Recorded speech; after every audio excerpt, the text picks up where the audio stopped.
So you're playing Fortnite Mobile, thinking you're about to dominate the games, but you're dropping donuts, and I'm talking 0 kills, 0 kills, 0 kills. What is causing it? Why are you playing like this? This is where I, Persup, come in with the mistakes that may be ruining your games. In my 5+ years of playing Fortnite Mobile, I've seen many players fall to these failures, and I have the tips and tricks in this video that I believe can combat them. Starting with probably the most common one, spraying on someone's wall without trying to phase in or even take the wall.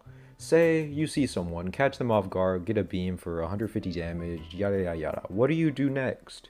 For many, they answer correctly with pressure. Yeah, pressure, make the opponent nervous, all that. But do this incorrectly by just spraying straight right on the wall, just as you see here. Just no positioning, none of that. Straight on the wall. This is bad in a multitude of ways. First off, you're extremely easy to outpeak in a variety of ways by the opponent. They can make another box and peek you, they can shoot you as soon as the wall breaks pre-fire, the player can edit above you and double edit down, you're dead. Way more I can name, but 3 is enough in my opinion. Instead of doing this, there's a variety of different approaches you can take. Diagonal box fight. Basically position yourself diagonally in accordance to the opponent and make the opponent make the mistake. This means setting up like this, here's the visual, and you'll usually have the right hand peek and can reset the wall if needed. Say they shoot back, you just reset the wall. Phase in, using your movement to get into the box and catch the opponent off guard. This takes timing, as you basically have to run through the wall at the same time the opponent is holding it and shoot the wall whenever they place it in order to get in. Finally, play to take the wall, especially if you have lower ping, I'd say like 40 or below. This forces the opponent to make another box, which you can usually piece control if you read it correctly, or go for a peek to grab the wall back or shoot you, which you can counter by just resetting and holding the wall yourself. Basically, what I'm trying to say is don't just Braindead spray on someone's wall in the middle of the wall and hope it works.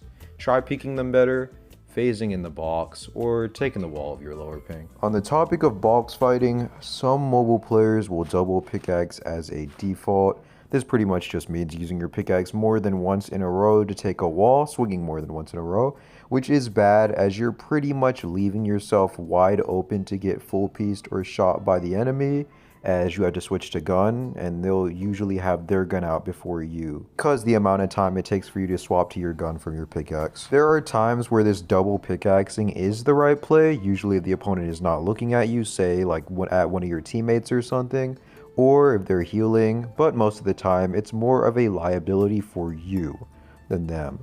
So when you're in this situation, try to switch to your gun actually after pickaxing once. Pickaxe the wall once, switch to your gun.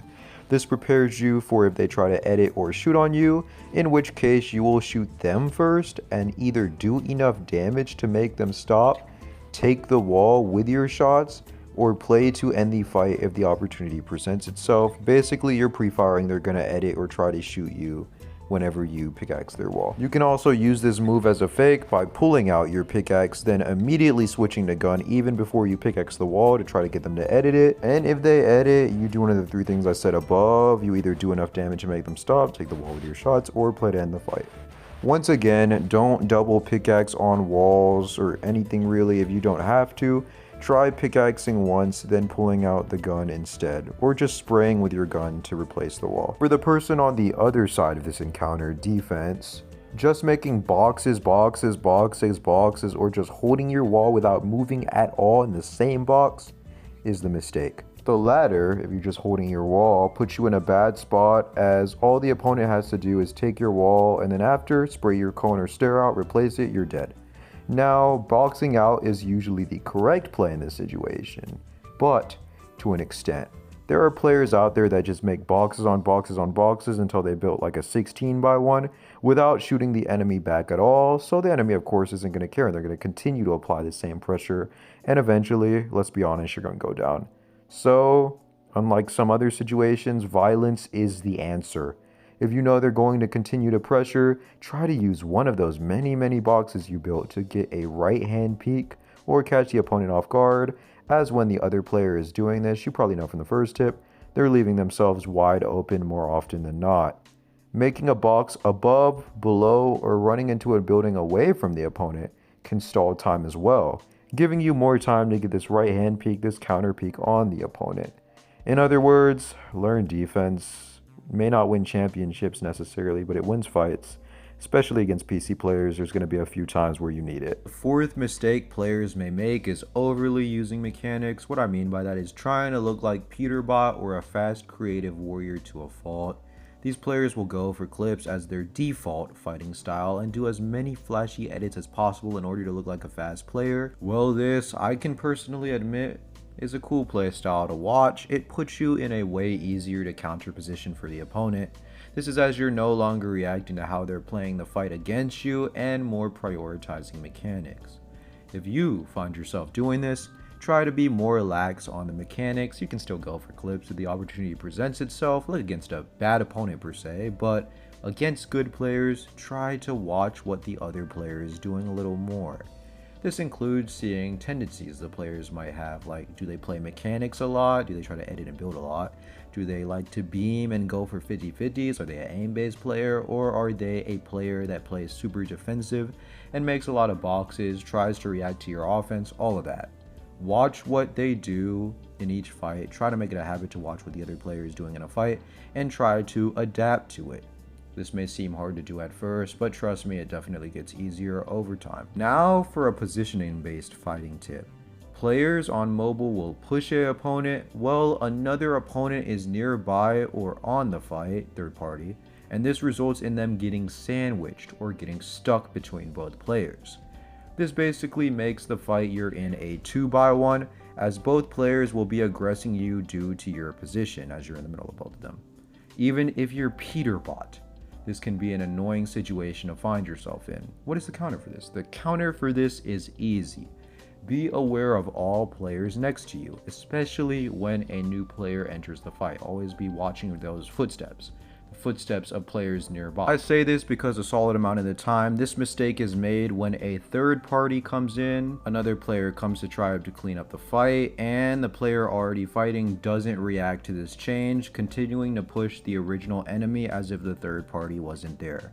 When you notice this player, try to set up a scenario where the OG enemy you are fighting is in between you and the third party, so they are the one that gets sandwiched. If an overwhelming amount of players enter the fight, like 4 or 5 or more, dipping out with movement may just be the play. This is as choosing a player to aggress in this situation may just get you third-partied by everyone because it's pretty much just stalemate. A lot of the times in those situations, everybody's just waiting for another player to fight, and yeah, position doesn't really matter in that situation. Once again, don't get idiot sandwiched, don't get stuck between 2 other players. Try to create distance if you realize a third party is coming and make the enemy you were fighting the one that gets sandwiched. Mobile players, especially those in the last 4.5 years, know that toughing out rough situations is important. Whether Fortnite mobile performance, Android players compatibility mode, those words should send a chill down your spine. Lack of tournaments, or even the most unfortunate of them all, lack of other mobile players to play with. This mentality is good, but if you apply it with bad weapons in a mid-game, it creates an issue. Some mobile players will try to stay passive in order to stay alive and just camp the whole time, failing to look for more shield, better weapons, more mats, etc. They're then shocked. Oh my gosh, the first person I fight, how is this guy so stacked? How does he have mag, shield, good weapons? What? GG's. They get downed day in sweaty sands versus epic whale-esque. How do you work around this? Position-wise, landing edge map or rotating early may help. On the edge of Fortnite's map, there's usually less players nearby. I can say this is true. This is usually where I drop in ranked or PC game modes, meaning more chests to loot for players. This means you can get loot early game without the risk of being fought and potentially ending your game.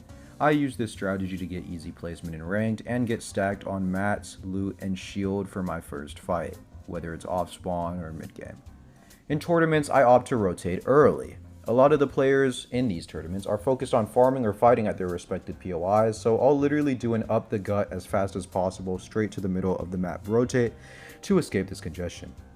It may seem dumb, but for some reason, if done early, especially in the first zone, it's been extremely effective for me.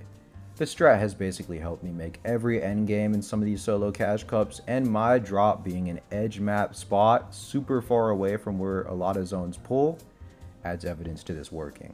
Yapped a little bit on this tip, I'm gonna be honest, but if you find yourself constantly trying to fight with bad weapons, play to loot edge drop maps or chests on the edge of map, or rotate early for better loot. Peterbot, at least as of recent time, is the GOAT.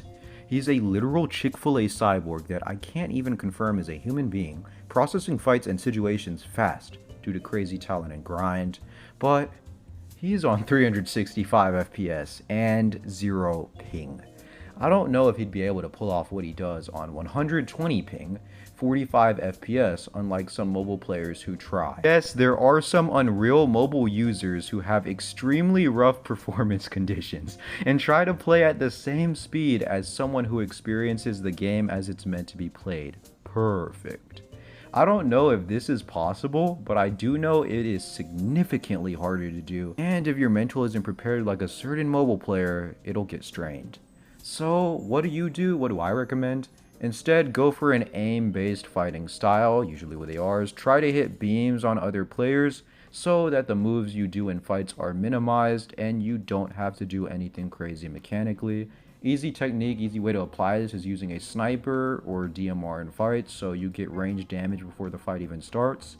Pretty much force the other player to play defense.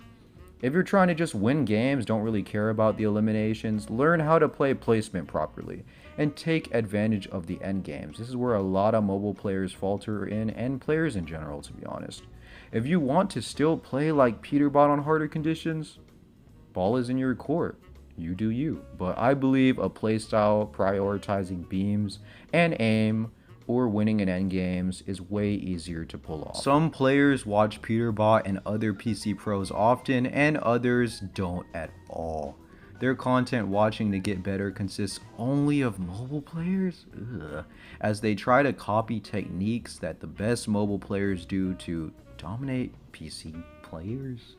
Quick little unofficial fact, a top 250 PC player, probably beyond solos, the best current mobile player in at minimum fighting, and don't even get me started on endgame. That may seem crazy to you guys, but I'm telling you, they are different.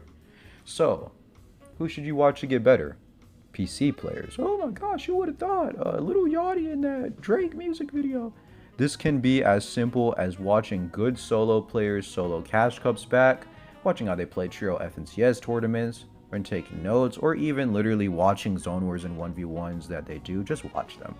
Their gameplay may not feel as unique as mobile in terms of the aesthetic or whatever. At that level, it's about mastering certain moves and applying them at the right times versus just trying to stand out, be something different. Of course, also try to 1v1 these players when applicable, like in-game. Doing so will give you more fighting experience or endgame experience depending on what you play, as they tend to play and do moves mobile players usually stray away from. This will help you prepare for a majority of fights you'll take in game, which as you can guess will be against PC and console players. Finally, the ninth mistake both returning and active Fortnite mobile players continue to make, not applying whatever the meta for the season is. This can vary in form, but for many is usually using new item techniques when they're added to the game.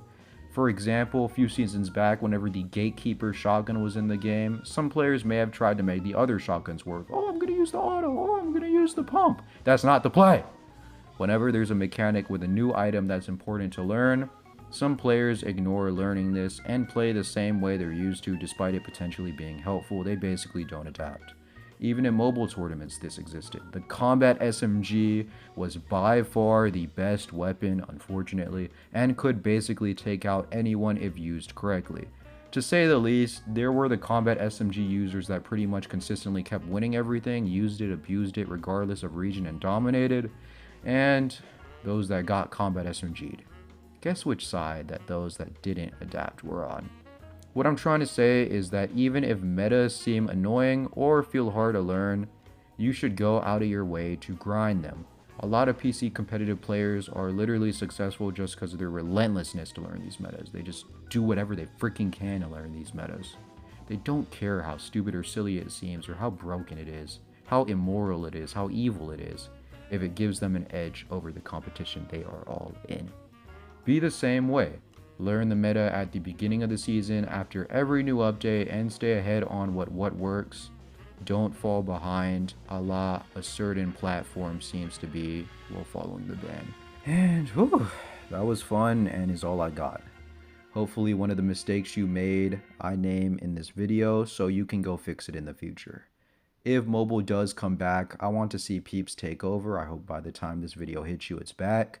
And know some iOS, maybe even Android players. I see y'all, trust me, that got that dog, that ability to do so. Let me know whatever you're thinking in the comments below, regardless of if it's related to the video. And P out. Peace.